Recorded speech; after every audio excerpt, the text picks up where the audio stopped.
প্রিয় সপ্তম শ্রেণী শিক্ষার্থীবৃন্দ, তোমাদেরকে আমি স্বাগত জানাচ্ছি 232-এর 1 নম্বর অঙ্কে। 232-এর 1 নম্বর অঙ্কে বলা আছে কোন সংখ্যার দ্বিগুণের সাথে 5 যোগ করলে যোগফল হবে 25। মানে কোনো একটি সংখ্যা, মনে করো একটি সংখ্যা ধরলাম আমি 10, ওই 10-এর দ্বিগুণ হচ্ছে 10-এর 2 গুণ হচ্ছে 20, 20-এর সাথে 5 যোগ করে দিলে 25 হয়ে যাবে। এরকম মানে কোনো একটি সংখ্যার দ্বিগুণের সাথে কোন সংখ্যার দ্বিগুণের সাথে 5 যোগ করলে যোগফল 25 হবে। তাহলে আমরা কি করব, প্রথমে ধরে নিব বা মনে করি, আমি প্রথমে উত্তরটা যখন করব উত্তর করব মনে করি কোন সংখ্যা, মনে করি সংখ্যাটি সমান হচ্ছে x। মানে কোন সংখ্যা, কোনো একটা সংখ্যা আছে, কোন সংখ্যার দ্বিগুণের সাথে 5 যোগ করলে যোগফল হবে 25। মানে কোনো একটা সংখ্যা আছে, ওই সংখ্যাটাকে যদি 2 গুণ করি, 2 গুণ করার পরে তার সাথে 5 যোগ করি, তাহলে যোগফল হবে 25। তাহলে আমি মনে করি সংখ্যাটি হচ্ছে x। তাহলে সংখ্যাটার দ্বিগুণের সাথে 5 যোগ, আমি লিখব প্রশ্ন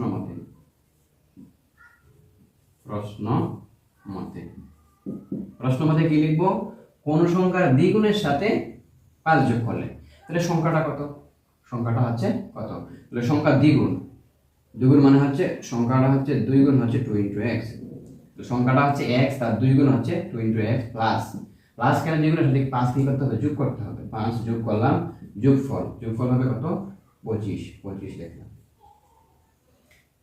আচ্ছা, এবার আমরা কি করি দেখো, 2x এখানে আমার আছে কত, 2x, আর এদিকে যেহেতু এর সমাধানের আমরা জানি যে সমান চিহ্ন এপাশ থেকে ওপাশে গেলে কি হয়ে যায়, আমার চিহ্ন পরিবর্তন হয়ে যায়। যেমন এই জায়গায় আছে 25, এখানে আছে +5, এটা প্লাসটা হয়ে যাবে মাইনাস, এই জায়গায় আছে 2x, 25 থেকে 5 গেলে আমার থাকবে 20, আর এদিকে যেহেতু এটা গুণ আকারে আছে যেমন 2 x, এটা আমরা সরাসরি 2x লিখেছি।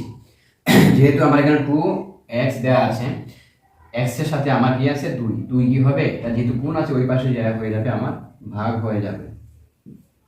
আমি 2 দিয়ে যদি 10 কে ভাগ করি, উত্তর হবে কত, আমার উত্তর হবে আমার 10।